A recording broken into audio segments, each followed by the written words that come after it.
बिस्मिल्लाहिर्रहमानिर्रहीम। अस्सलाम वालेकुम नाज़रीन, मैं हूं डॉक्टर मोहम्मद नासिर सिद्दीकी। आज की इस वीडियो में मैं आपके साथ कोरोना वायरस के बारे में कुछ बातें डिस्कस करूंगा और बहुत सारे लोग जो हैं इस वक्त कोरोना वायरस की वजह से परेशान हैं, तो कोशिश करूंगा कि उनकी परेशानी का कोई ना कोई हल जो है वह निकल सके। तो सबसे पहले मैं आपके साथ डिस्कस करता हूं कि कोरोना वायरस या कोविड-19 अगर किसी को हो गया है तो उसकी सिम्टम्स और साइन क्या होंगे। मेरे पास क्लिनिक में बहुत सारे पेशेंट ऐसे आए जिनको ना सोर थ्रोट था, जिनको ना फ्लू की कैफियत थी, जिनको ना बुखार था, बल्कि वो सिर्फ एक सिम्टम लेकर के मेरे पास क्लिनिक पे आए कि डॉक्टर साहब हमारे जिस्म में बहुत ज्यादा दर्द हो रहा है और 4-5 दिन से जनाब बल्कि हफ्ते भर से दर्द की कैफियत जो है वो चली ही आ रही है, उसमें दर्द में हमें आराम नहीं हो रहा। हमने मुख्तलिफ किस्म की दवाएं ले ली हैं और सिर्फ इसी बुनियाद पर जब मैंने उनसे कहा कि अगर आप समझते हैं कि आपका कांटेक्ट जो है वो किसी कोरोना वायरस के पेशेंट से हुआ है, मसलन आप चांद रात को या उससे 1-2 दिन पहले आप सदर में किसी मार्केट में गए, या मैं कराची में रहता हूं तो कराची में एक बड़ी मार्केट है जहां से लोग जाके खरीदारी करते हैं। ये आपकी सखी हसन चुरंगी के पास वहां से लोग खरीदारी करते हैं, या इसी किस्म की किसी मार्केट में आप गए और आप समझते हैं कि आपका कांटेक्ट जो है वो किसी कोरोना वायरस के पेशेंट से हुआ है, तो आप अपना कोरोना वायरस का टेस्ट करा लें। तो मेरे कहने पर जब उन्होंने टेस्ट करवाया तो उनका कोरोना वायरस का टेस्ट पॉजिटिव आ गया, सिर्फ इस बुनियाद पर कि जनाब जिस्म में बेइंतहा दर्द हो रहा है और ये दर्द जो है वो खत्म नहीं हो रहा। मुख्तलिफ किस्म की दवाएं हमने ले ली है मगर दर्द खत्म नहीं हो रहा। उसके बाद जो एक और सिम्टम जो बहुत ही डायग्नोस्टिक है, यानी कि आप कह सकते हैं कि उस सिम्टम की बुनियाद पर कि मरीज को जो है वो कोरोना वायरस की इन्फेक्शन हो सकती है, और वो है जनाब सूंघने की हिस्स का खत्म होना, यानी लॉस ऑफ स्मेल। ठीक है। और उसके साथ एक और सिम्टम जो कि बहुत कॉमन है कोरोना के मरीजों के अंदर, जिसकी बुनियाद पर हम तशखीस कर सकते हैं सिर्फ सिम्टम की बुनियाद पर कि जनाब कोरोना वायरस की इन्फेक्शन हो सकती है, वो सिम्टम है जनाब चखने की हिस्स का खत्म होना, यानी लॉस ऑफ टेस्ट। ठीक है जी। तो अब ये 3 चीजें हो गई, जिस्म में शदीद दर्द, सूंघने की हिस्स का कम होना या बिल्कुल ही खत्म हो जाना, और उसके साथ जायके का महसूस होना कम हो जाना या बिल्कुल ही खत्म हो जाना। अगर ये 3 सिम्टम का मजमुआ लेकर अगर कोई पेशेंट हमारे पास क्लिनिक पे आ रहा है तो मैं सस्पेक्ट कर सकता हूं कि उसको कोरोना वायरस की इन्फेक्शन हो सकती है। उसके साथ जनाब एक और सिम्टम जो इसके साथ मैंने बहुत सारे मरीजों में कॉमन देखी, वो है जनाब कि जनाब भूख नहीं लग रही। आप 8-10 दिन हो गए, खाने को दिल नहीं चाह रहा। मैंने उनका LFT का टेस्ट करा लिया नॉर्मल, मैंने उनका यूरिया क्रिएटिनिन का टेस्ट करा लिया नॉर्मल, तो बस जनाब भूख नहीं लग रही, यानी गुर्दे भी सही हैं और जिगर भी सही है। यानी कि अगर गुर्दे खराब हो या जिगर में कोई प्रॉब्लम हो तो उस सूरत में मरीज को आमतौर पर भूख लगना खत्म हो जाती है या कम हो जाती है, मगर ये दोनों टेस्ट नॉर्मल। तो आप जनाब क्या करें, जब उनसे मैंने हिस्ट्री ली तो पता चला कि जनाब वो ईद से 1-2 दिन पहले ये जो है आपकी सरीना मार्केट जो है मेरी, मैं कराची में रहता हूँ, तो सरीना मार्केट जो है सखी हसन चुरंगी के पास, वहां गए थे जनाब ईद की खरीदारी करने के लिए बच्चों को लेके। वहां बहुत रश था, लोगों के बीच में हम भी घूमे फिरे, हमने खरीदारी की, तो उसके नतीजे में ये अब सिम्टम जो है उनके अंदर डेवलप हो गई। जब इस बुनियाद पर उनको इंसिस्ट किया कि आप अपना कोरोना वायरस का टेस्ट करा लें, जब उन्होंने टेस्ट करवाया तो वो टेस्ट पॉजिटिव आ गया। अब उसके साथ मैं आपसे डिस्कस करता हूं कि कोरोना वायरस की क्लासिकल सिम्टम, जिसको हम कहते हैं क्लासिकल सिम्टम, वो क्या है। तो जनाब कोरोना वायरस की सिम्टम जब शुरू होती हैं तो आमतौर पर कहा जाता है कि ये सिम्टम जो है वो फ्लू लाइक सिम्टम होती हैं। फ्लू लाइक सिम्टम में क्या होता है कि जनाब नाक बहती है, नजला होता है, आंखों से पानी आता है, बहुत ज्यादा छींकें आती हैं और हल्का बुखार आता है।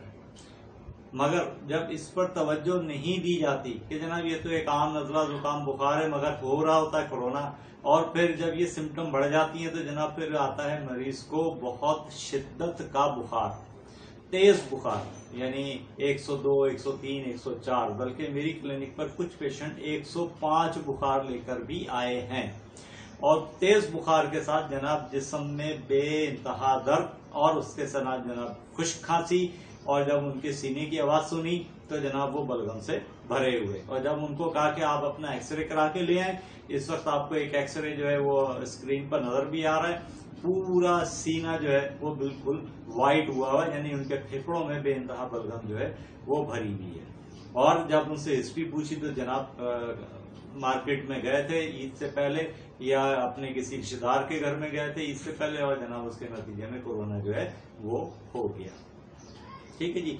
तो ये तो वो सिम्टम्स हो गई जिसकी बुनियाद पर हम ये शक कर सकते हैं कि जनाब किसी मरीज को कोरोना वायरस की इन्फेक्शन हो गई है। अब इसकी तशखीस कैसे होगी? तो जनाब इसकी तशखीस जो है वो सिर्फ एक ही इसका टेस्ट है जो कि डायग्नोस्टिक है, और वो टेस्ट है जनाब nasopharyngeal swab for PCR corona virus. यानी कि आप नेजोफेरेंजियल स्वाब जो है मरीज का नाक की रतूबत लेके उसका कोरोना वायरस के लिए पीसीआर का टेस्ट जो है वो होगा। ये कराची में बहुत सारी लैब्स जो हो रही हैं, मैं प्रेफर करूंगा कि आप जो है वो ईसा लैब से करवाएं, मुझे उनके रिजल्ट्स के ऊपर भरोसा है। बाकी मैं ये नहीं कह रहा कि दूसरी लैब जो है या दूसरे हॉस्पिटल से जो टेस्ट हो रहे हैं वो सही नहीं है। मैंने अपनी बात की है कि भाई मुझे ईसा लैब वालों पर मतलब कॉन्फिडेंस है कि वहां से टेस्ट रिपोर्ट जो है वो सही आती है। उसके बाद जनाब मैं अब आपसे डिस्कस करता हूं कि कोरोना तो जनाब हो गया, डायग्नोस हो गया कि जनाब कोरोना है, मगर मरीज अभी बहुत ज्यादा मतलब इतना बीमार नहीं है कि उसको हम हॉस्पिटल भेजें या उसको हम आईसीयू में दाखिल करवाएं, इस कंडीशन में नहीं है। हम उसको जो है क्लिनिक की मेडिसिन देके या और उसको घर में आइसोलेट करके मैनेज कर सकते हैं। अच्छा, यहाँ मैं एक बात आपसे अर्ज करूं कि मेरी कराची के अंदर जो है लोगों के पास अक्सरियत में बड़े घर नहीं है। भाई मैं खुद एक 84 गज के घर में रहता हूँ, मेरा घर 84 गज का डबल स्टोरी है, 84 गज का है। ठीक है, मेरे घर के 3 अफराद हैं, मैं हूँ, मेरी बेगम है, मेरा एक बच्चा है अली नाम का। जो मेरे पेशेंट है वो मेरे बारे में जानते हैं, तो भाई ठीक है। और मेरे पास 6 कमरे, 3 नीचे 3 ऊपर। मगर यहाँ कराची में बहुत सारे लोगों के पास जनाब 2 कमरों का घर है, बहुत सौ के पास तो 1 कमरे का घर है, बहुत सौ के पास किराए का घर है, उसके अंदर सहूलियात नहीं है। तो वहां मरीज कहाँ आइसोलेट होगा भाई? उसको कौन से कमरे में आइसोलेट करेंगे? कहाँ से उसके लिए अलग से आप बाथरूम लाएंगे? कहाँ से आप उसके लिए अलग से किचन लाएंगे? कहाँ से आप उसके लिए अलग से WC का बंदोबस्त करेंगे? पॉसिबल नहीं है। हाँ, एक चीज पॉसिबल है कि अगर आपकी ऐसी छोटी फैमिली के अंदर जो कि एक छोटे से घर में रह रही है, या एक ऐसी फैमिली जिसमें 8-10 अफराद हैं मगर वो 2 कमरों के घर में रह रहे हैं, और एक पेशेंट जो है वो कोरोना वायरस की सिम्टम लेके आ गया, टेस्ट नहीं हुआ मगर शक है कि इसको कोरोना शायद हो गया है, तो वो क्या करे कि वो जनाब हर वक्त मास्क लगा के रखे घर में भी। खाने पीने के दौरान तो भाई मास्क निकाल ले, उसके अलावा घर में मास्क लगा के रखे। उसके साथ साथ दिन में कम से कम 6-7 मरतबा 10 मरतबा दोनों हाथों को साबुन से अच्छे तरीके से धो ले। भाई ये 2 काम तो कर सकते हैं। अब साबुन धोने के लिए जरूरी नहीं है कि आप जो है बहुत अच्छा साबुन, मेडिकेटेड साबुन 1200-1300 रुपए का ले आए। भाई घर में जो कपड़े धोने का साबुन होता है ना, बड़ा बेहतरीन साबुन है, इससे हाथ धो लें। ठीक है, उसके साथ क्या करना है, आपने बुखार के लिए, जिस्म में शिद्दत से दर्द के लिए सिर्फ और सिर्फ खानी है पैरासिटामोल, इसके अलावा और कोई दवा नहीं खानी है। याद रखिएगा, अगर आप पैरासिटामोल के अलावा कोई और दवा खाएंगे तो आपको नुकसान हो सकता है कोरोना वायरस की इन्फेक्शन की सूरत में, याद रखिएगा। उसके साथ एक एंटीबायोटिक जो बहुत ज्यादा इफेक्टिव अब तक मानी गई है और जिसको डॉक्टर जो है अब तक इस्तेमाल कर रहे हैं, बड़ा उससे फायदा मिल रहा है, वो है जनाब अजिथ्रोमाइसिन का कैप्सूल। बड़ों के लिए 500 मिलीग्राम का कैप्सूल, एक सुबह एक शाम, और कम से कम 7 दिन के लिए, वरना तो 14 डेज तक लेना चाहिए, मगर कम से कम 7 दिन तक ये कर लें। ये तो 2 दवाएं होगी जो मरीज ने लेनी है। अब यहाँ मैं एक बात और क्लियर कर दूं कि एक किसी ने किसी जगह से मुझे भी एक SMS भेज दिया कि जनाब डेक्सामेथासोन डेक्सा बड़ी कामयाब दवा है, डॉक्टर साहब मैं ले लूं। मैंने फौरन उसको मना किया, मैंने कहा भाई नहीं लेनी है। डेक्सामेथासोन जो है वो इमरजेंसी की मेडिसिन है, इमरजेंसी में इस्तेमाल होती है, लाइफ थ्रेटनिंग कंडीशंस के अंदर इसकी मखसूस कंडीशंस होती हैं, मखसूस इंडिकेशंस होती हैं, वहां इस्तेमाल होती है। आईसीयू के पेशेंट्स के लिए इस्तेमाल होती है। इसका इस्तेमाल जो है वो आम सूरत में नहीं है कि जनाब आपको नजला जुकाम बुखार हुआ और खट से आपने डेक्सामेथासोन खा ली, ऐसा नहीं। तो ये नहीं करना भाई। डेक्सामेथासोन उन पेशेंट्स ने हरगिज नहीं खानी है जो घर में आइसोलेट हुए हैं, कोरोना उनका पॉजिटिव है, वो पैरासिटामोल खा रहे हैं, अजिथ्रोमाइसिन खा रहे हैं। डेक्सामेथासोन भाई नहीं खानी है, अगर आप खाएंगे तो आपका मर्ज इस स्टेज पे बिगड़ जाएगा। अब उसके बाद क्या करना है, ये तो हो गई दवा की बात। उसके साथ और आपने क्या करना है, एक आती है विटामिन D3 का कैप्सूल, तो एक कैप्सूल आपने विटामिन D3 का खा लेना है, 2 लाख यूनिट का। मैं जो आमतौर पे लिखता हूँ वह डेंडी कैप्सूल है, DAND 2 लाख यूनिट का एक कैप्सूल आपने खा लेना है।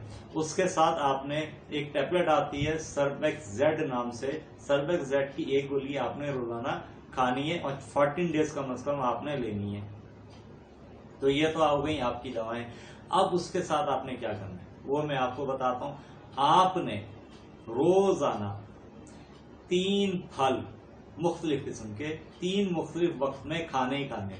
सुबह को आप सेब खा लें, दोपहर को आप आम खा लें, शाम को आप केला खा लें, खजूर खा लें या कोई और फल खा लें। दूसरे दिन दूसरे फल की रूटीन कर लें, जैसे सुबह को चीकू खा लें, शाम को जो है आड़ू खा लें और रात के वक्त खजूर खा लें। ये तो हो गए आपके फल।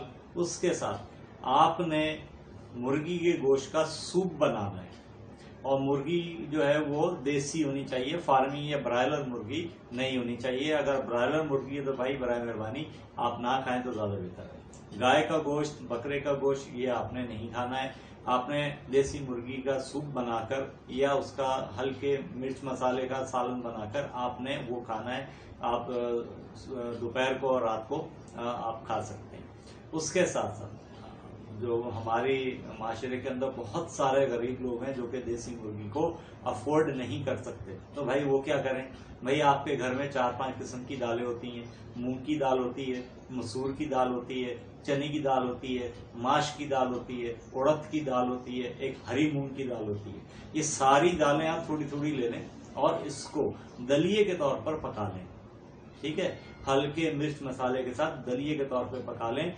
ये दाल आपने चावलों के बगैर और रोटी के बगैर बतौर दलिए के आपने कम से कम दिन में एक बार रोजाना खानी है। ठीक है जी।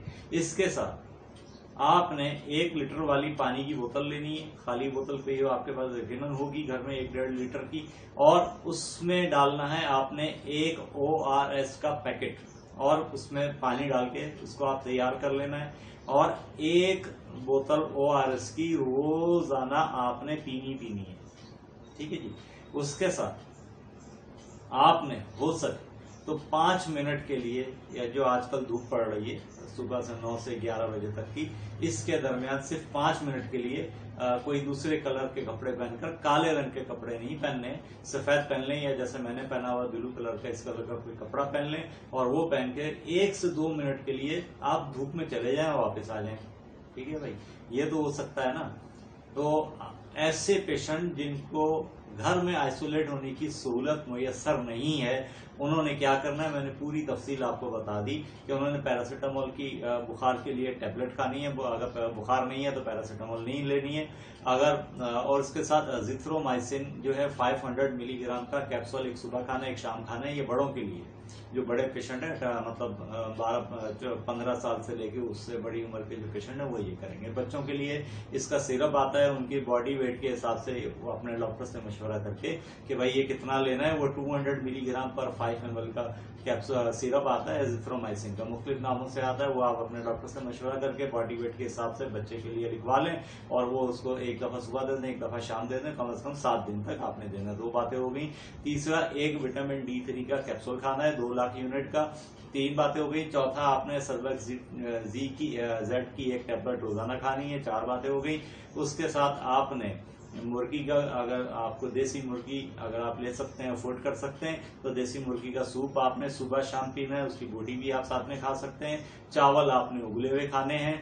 उसके साथ अगर आप देसी मुर्गी अफोर्ड नहीं कर सकते, गरीब आदमी है, तो आप ये जो है भाई कम से कम दालें तो ले सकते हैं। तो ये 6 किस्म की दालें जो है वो आप ले लें, जैसे मूंग, मसूर, चना, माश, उड़द और हरी मूंग। इन सबको आपने थोड़ी थोड़ी मिकदार में लेके और इसको बतौर दलिए के पकाना है और दिन में कम से कम 2 बार आप ये खाना है। इसके साथ आप ले लें 1 ORS का पैकेट, इसको 1 लीटर वाली पानी की बोतल में हल कर लें और कम से कम रोजाना 1 बोतल आपने ORS की पीनी है। 1 से 2 मिनट के लिए। कोई भी दूसरे कलर के कपड़े, काले कपड़े नहीं पहनने हैं। सफेद हो तो बहुत अच्छा है, अगर सफेद ना हो तो इस तरह के कोई भी कपड़े पहन के आपने 2 से 3 मिनट या 5 मिनट के लिए आपने धूप के अंदर चक्कर लगा के फिर अपने घर में वापस आ जाना है। हर वक्त आपने अपने चेहरे के ऊपर मास्क लगा के रखना है, ठीक है। और दिन में कम से कम 10 बार आपने अपने हाथ जो है 101 साबुन जो आता है कपड़े धोने वाला, उससे धो लीजिए। तो ये आपका आइसोलेशन कंप्लीट हो गया उन लोगों के लिए जिनके छोटे घर हैं और वो मुकम्मल तौर पर आइसोलेट नहीं हो सकते। वो इस तरीके को अगर अख्तियार करें तो मुझे पूरा यकीन है कि वो इंशाल्लाह ताला कोरोना वायरस की इन्फेक्शन से बहुत जल्द निकले। तो मैं उम्मीद करता हूं कि मेरी आज की ये वीडियो बहुत सारे लोगों के लिए कारआमद साबित हुई होगी। अगर ऐसा है तो मेरे चैनल को सब्सक्राइब कर दें, मेरी इस वीडियो को ज़्यादा से ज़्यादा लाइक और शेयर कर दें और बेल आइकन प्रेस कर दें ताकि इसी तरह की मेरी नई आने वाली वीडियो के बारे में आपको मालूमात मिलती रहे। तो इस दुआ के साथ कि अल्लाह ताला सब बीमारों को शफा अता फरमाए, आमीन। और अल्लाह ताला किसी को भी किसी भी किस्म की मुश्किल और इम्तहान में ना डाले। इजाज़त चाहता हूँ। अल्लाह।